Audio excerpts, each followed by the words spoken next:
ವೀಕ್ಷಕರೆಲ್ಲರಿಗೂ ದೈನಿಕ ರಾಶಿ ಫಲ ವಿಶೇಷ ಕಾರ್ಯಕ್ರಮಕ್ಕೆ ಸ್ವಾಗತ. ಇವತ್ತಿನ ಈ ವಿಡಿಯೋದಲ್ಲಿ ನಾವು ವರ್ಷ 2026 ರ ಆಗಸ್ಟ್ ತಿಂಗಳಿನ 2ನೇ ತಾರೀಕಿನ ದಿನ ಸಿಂಹ ರಾಶಿಯ ಫಲಗಳನ್ನು ತಿಳಿದುಕೊಳ್ಳಲಿದ್ದು, ಈ ದಿನ ಸಿಂಹ ರಾಶಿಯ ಜಾತಕದವರ ಪಾಲಿಗೆ ಹೇಗೆ ಸಾಬೀತಾಗಲಿವೆ, ಈ ದಿನ ಗ್ರಹ ನಕ್ಷತ್ರಗಳ ಸ್ಥಿತಿಗತಿಗಳೇನು ಮತ್ತು ಇಲ್ಲಿ ಉಂಟಾಗಲಿರೋ ಯೋಗಗಳ್ಯಾವುವು, ಈ ಯೋಗಗಳ ಪ್ರಭಾವ ನಿಮ್ಮ ಮೇಲೆ ಹೇಗೆ ಕಾಣಿಸಿಕೊಳ್ಳಲಿದೆ, ಜೊತೆಗೆ ಈ ದಿನಗಳಂದು ನೀವು ಹೊಂದಿರಬೇಕಾದ ಎಚ್ಚರಿಕೆ ಏನು ಅನ್ನೋದೆಲ್ಲವನ್ನ ವಿಸ್ತಾರ ರೂಪದಲ್ಲಿ ಇಲ್ಲಿ ತಿಳಿದುಕೊಳ್ಳೋಣ. ಮಾಹಿತಿ ತಿಳಿದುಕೊಳ್ಳುವುದಕ್ಕೂ ಮುನ್ನ ನಮ್ಮ ವಿನಂತಿ ಎಂದರೆ, ನೀವಿನ್ನೂ ನಮ್ಮ ಚಾನೆಲ್ ಸಬ್ಸ್ಕ್ರೈಬ್ ಮಾಡಿಲ್ಲವೆಂದರೆ ದಯವಿಟ್ಟು ಈಗಲೇ ನಮ್ಮ ಚಾನೆಲ್ ಅನ್ನ ಸಬ್ಸ್ಕ್ರೈಬ್ ಮಾಡಿ. ಹಾಗೆ ನಿರಂತರ ವಿಡಿಯೋ ಅಪ್ಡೇಟ್ಸ್ಗಳಿಗಾಗಿ ಪಕ್ಕದ ಬೆಲ್ ಐಕಾನ್ ಕ್ಲಿಕ್ ಮಾಡಿ. ವೀಕ್ಷಕರೇ, ಈ ದಿನವು ಭಾನುವಾರದ ದಿನವಾಗಿರಲಿದ್ದೆ. ಈ ದಿನದ ಸಿಂಹ ರಾಶಿಯ ಫಲಗಳ ಕುರಿತು ನೋಡುವುದಾದರೆ, ಒಬ್ಬ ಆಧ್ಯಾತ್ಮಿಕ ವ್ಯಕ್ತಿ ಆಶೀರ್ವಾದ ಮಾಡುತ್ತಾರೆ ಮತ್ತು ಮನಸ್ಸಿನ ಶಾಂತಿ ತರುತ್ತಾರೆ. ಇಂದು ನಿಮ್ಮ ಯಾವುದೇ ಚಲಿಸಬಲ್ಲ ಅಸ್ಥಿಯನ್ನು ಕದಿಯಬಹುದು, ಆದ್ದರಿಂದ ಸಾಧ್ಯವಾದಷ್ಟು ಅದರ ಬಗ್ಗೆ ಗಮನಹರಿಸಿ. ನಿಮ್ಮ ಕುಟುಂಬದೊಂದಿಗೆ ಸಾಮಾಜಿಕ ಚಟುವಟಿಕೆ ಎಲ್ಲರನ್ನೂ ಆರಾಮವಾಗಿ ಮತ್ತು ಆಹ್ಲಾದಕರ ಮನಸ್ಥಿತಿಯಲ್ಲಿಡುತ್ತದೆ. ಕನಸಿನ ಚಿಂತೆಗಳನ್ನು ಬಿಟ್ಟು ನಿಮ್ಮ ಪ್ರೀತಿಪಾತ್ರ ಸಂಗಾತಿಯ ಜೊತೆ ಇರಿ. ಜನರು ನಿಮ್ಮ ಮನೆಯ ಬಗ್ಗೆ ಏನು ಯೋಚಿಸುತ್ತಾರೆ ಎಂದು ಇಂದು ನಿಮಗೆ ಈ ವಿಷಯದಿಂದ ಯಾವುದೇ ವ್ಯತ್ಯಾಸ ಬೀಳುವುದಿಲ್ಲ. ಇಂದು ನೀವು ಉಚಿತ ಸಮಯದಲ್ಲಿ ಯಾರೊಂದಿಗೂ ಭೇಟಿ ಮಾಡಲು ಇಷ್ಟಪಡುವುದಿಲ್ಲ ಮತ್ತು ಏಕಾಂತದಲ್ಲಿ ಸಂತೋಷವಾಗಿರುತ್ತೀರಿ. ನೀವು ಸಾಮಾಜಿಕ ಮಾಧ್ಯಮದಲ್ಲಿ ವೈವಾಹಿಕ ಜೀವನದ ಬಗ್ಗೆ ಜೋಕ್ಗಳನ್ನು ಓದುತ್ತಿರುತ್ತೀರಿ, ಆದರೆ ನಿಮ್ಮ ವೈವಾಹಿಕ ಜೀವನದ ಬಗ್ಗೆ ವಿಸ್ಮಯಕರ ಸುಂದರ ಸತ್ಯಗಳು ಎದುರಿಗೆ ಬಂದಾಗ ನೀವು ನಿಜವಾಗಿಯೂ ಭಾವನಾತ್ಮಕವಾಗುತ್ತೀರಿ. ಆಲೋಚನೆಗಳಿಂದ ಮನುಷ್ಯನ ಜಗತ್ತು ರೂಪುಗೊಳ್ಳುತ್ತದೆ. ಯಾವುದೇ ಉತ್ತಮ ಪುಸ್ತಕವನ್ನು ಓದಿ ನಿಮ್ಮ ಸಿದ್ಧಾಂತವನ್ನು ನೀವು ಬಲಪಡಿಸಬಹುದು. ಇಂದಿನ ಗಮನ ಸ್ನೇಹದ ಮೇಲೆ ಅನಿರೀಕ್ಷಿತ ಪುನರ್ಮಿಲನಗಳು ಮತ್ತು ಬೆಂಬಲವನ್ನು ಒಳಗೊಂಡಿರುತ್ತದೆ. ಇಂದು ನೀವು ನಿಮ್ಮ ಒಬ್ಬ ಅಥವಾ ಹೆಚ್ಚಿನ ಸ್ನೇಹಿತರನ್ನು ಕಠಿಣ ಪರಿಸ್ಥಿತಿಯಿಂದ ಹೊರತರಲು ಸಹಾಯ ಮಾಡಲಿದ್ದೀರಿ. ಮತ್ತೊಂದೆಡೆ ಒಬ್ಬ ಸ್ನೇಹಿತ ನಿಮ್ಮ ಮೇಲೆ ಕಠಿಣವಾಗಿ ವರ್ತಿಸಬಹುದು, ಆದರೆ ನೀವು ಕೆಟ್ಟದಾಗಿ ಭಾವಿಸಬಾರದು. ಅವನು ಅಥವಾ ಅವಳು ತನ್ನದೇ ಆದ ಸಮಸ್ಯೆಗಳನ್ನು ಹೊಂದಿರುವುದರಿಂದ ಅವನು ಅಥವಾ ಅವಳು ನಿಮ್ಮ ಮೇಲೆ ಹೊರೆ ಹಾಕುತ್ತಿದ್ದಾರೆ ಮತ್ತು ಅದಕ್ಕಾಗಿಯೇ ಅವನು ಈ ರೀತಿ ಪ್ರತಿಕ್ರಿಯಿಸುತ್ತಿದ್ದಾನೆ.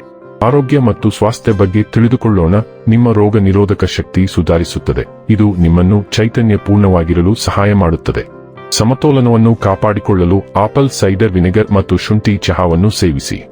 ವಿಶ್ರಾಂತಿಯನ್ನು ನಿರ್ಲಕ್ಷಿಸಿದರೆ ನೀವು ಅತಿಯಾದ ಆಯಾಸವನ್ನು ಅನುಭವಿಸಬಹುದು. ಗಟ್ಟಿಯಾದ ಕೀಲುಗಳು ನಿಮ್ಮ ವೇಗ ಮತ್ತು ಚಲನಶೀಲತೆಯ ಮೇಲೆ ಪರಿಣಾಮ ಬೀರಬಹುದು. ಆಕ್ಯುಪ್ರೆಷರ್ ಪ್ರೋಟೀನ್ ಅನ್ನು ಕಡಿಮೆ ಮಾಡುತ್ತದೆ ಮತ್ತು ಉತ್ತಮ ಚೇತರಿಕೆಗಾಗಿ ಕಾರ್ಬೋಹೈಡ್ರೇಟ್ಗಳನ್ನು ಹೆಚ್ಚಿಸುತ್ತದೆ. ಸ್ಥಿರ ಚಿಹ್ನೆ ಶಕ್ತಿಯು ಕೆಟ್ಟ ಅಭ್ಯಾಸಗಳನ್ನು ಮುರಿಯುವುದನ್ನು ಬೆಂಬಲಿಸುತ್ತದೆ. ನೈಸರ್ಗಿಕ ಆರೋಗ್ಯ ಪರಿಹಾರಗಳನ್ನು ಅನ್ವೇಷಿಸಲು ನೀವು ಪ್ರೇರಿತರಾಗಬಹುದು. ಇದು ನಿಮ್ಮ ಒಟ್ಟಾರೆ ಯೋಗಕ್ಷೇಮವನ್ನು ಹೆಚ್ಚಿಸುತ್ತದೆ. ಆದಾಗ್ಯೂ ನಿಮ್ಮ ಸ್ಥಿತಿಸ್ಥಾಪಕತ್ವವನ್ನು ಪರೀಕ್ಷಿಸಬಹುದು, ಆದ್ದರಿಂದ ಸೋಂಕುಗಳಿಂದ ನಿಮ್ಮನ್ನು ರಕ್ಷಿಸಿಕೊಳ್ಳಲು ಮತ್ತು ರೋಗನಿರೋಧಕ ಶಕ್ತಿಯನ್ನು ಬೆಂಬಲಿಸಲು ಹೆಚ್ಚುವರಿ ಕಾಳಜಿ ವಹಿಸಿ. ಡೈಲಿ ಲವ್ ಮತ್ತು ರಿಲೇಶನ್ಶಿಪ್ ಬಗ್ಗೆ ತಿಳಿದುಕೊಳ್ಳೋಣ. ನಿಮ್ಮ ಪ್ರೇಮ ಜೀವನವು ಉಷ್ಣತೆ ಮತ್ತು ಬದ್ಧತೆಯಿಂದ ಹೊಳೆಯುತ್ತದೆ, ಏಕೆಂದರೆ ನಿಮ್ಮ ನಿಷ್ಠೆಯು ಹೊಸದಾಗಿ ಕಂಡುಕೊಂಡ ಸ್ವಾತಂತ್ರ್ಯದ ಭಾವನೆಯನ್ನು ಪೂರೈಸುತ್ತದೆ. ನೀವು ನಿಮ್ಮ ಸಂಪರ್ಕಗಳಲ್ಲಿ ಸ್ಥಿರವಾದ ಪ್ರೀತಿಯನ್ನು ತರುತ್ತೀರಿ, ಭಾವನಾತ್ಮಕ ಸ್ಥಿರತೆಯೊಂದಿಗೆ ಉತ್ಸಾಹವನ್ನು ಬೆಳೆಸುತ್ತೀರಿ.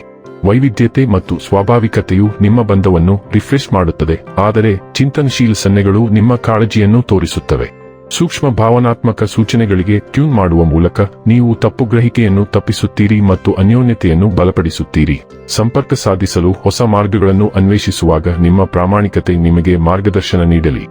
ವೃತ್ತಿ ಮತ್ತು ಹಣ ಬಗ್ಗೆ ತಿಳಿದುಕೊಳ್ಳೋಣ. ಮುಂಬರುವ ಕೆಲವು ದಿನಗಳಲ್ಲಿ ಹಣದ ಸಮಸ್ಯೆ ಸ್ವಲ್ಪ ಕಡಿಮೆಯಾಗಲಿದೆ. ಯಾವ ಖರ್ಚುಗಳು ಅತ್ಯಗತ್ಯ ಮತ್ತು ಯಾವುದನ್ನು ನಿಯಂತ್ರಿಸಬಹುದು ಎಂಬುದನ್ನು ನೀವು ಗುರುತಿಸಬೇಕು. ಇಲ್ಲದಿದ್ದರೆ ನೀವು ಆರ್ಥಿಕ ತೊಂದರೆಯಲ್ಲಿ ಸಿಲುಕಬಹುದು. ನಿಮ್ಮ ಆದಾಯವನ್ನು ಹೆಚ್ಚಿಸುವ ಅವಕಾಶವನ್ನು ನೀವು ಹುಡುಕುತ್ತಿದ್ದರೆ ಇಂದು ನೀವು ಹೊಸ ವ್ಯಾಪ್ತಿಯನ್ನು ಕಲಿಯಬಹುದು, ಆದರೆ ನೀವು ಅದನ್ನು ಬಳಸಿಕೊಳ್ಳಲು ಸಾಧ್ಯವಾಗುತ್ತದೆಯೇ ಅಥವಾ ಇಲ್ಲವೇ ಎಂಬುದು ನಿಮ್ಮ ಶ್ರಮಶೀಲತೆಯನ್ನು ಅವಲಂಬಿಸಿರುತ್ತದೆ. ಇನ್ನು ಕೊನೆಯದಾಗಿ ಈ ದಿನ ಮಾಡಿಕೊಳ್ಳಬೇಕಾದ ಉಪಾಯಗಳ ಕುರಿತು ನೋಡುವುದಾದರೆ, ಉತ್ತಮ ಆರ್ಥಿಕ ಪರಿಸ್ಥಿತಿಗಾಗಿ ಬೆಳ್ಳಿಯೊಂದಿಗೆ ಕೆಲವು ಬಾಸ್ಮತಿ ಅಕ್ಕಿಯನ್ನು ಮನೆಯ ಲಾಕರ್ನಲ್ಲಿ ಇರಿಸಿ. ವೀಕ್ಷಕರೇ, ಇದಾಗಿತ್ತು ಸಿಂಹ ರಾಶಿಯ ಜಾತಕದವರ ದೈನಿಕ ರಾಶಿ ಫಲದ ಮಾಹಿತಿ ಇಷ್ಟವಾದರೆ ವಿಡಿಯೋವನ್ನು ಲೈಕ್ ಮತ್ತು ಶೇರ್ ಮಾಡಿ. ಹಾಗೆ ಚಾನೆಲ್ ಸಬ್ಸ್ಕ್ರೈಬ್ ಮಾಡುವುದರ ಜೊತೆಗೆ ನಿರಂತರ ವಿಡಿಯೋ ಅಪ್ಡೇಟ್ಸ್ಗಳಿಗಾಗಿ ಪಕ್ಕದ ಬೆಲ್ ಐಕಾನ್ ಕ್ಲಿಕ್ ಮಾಡಿ.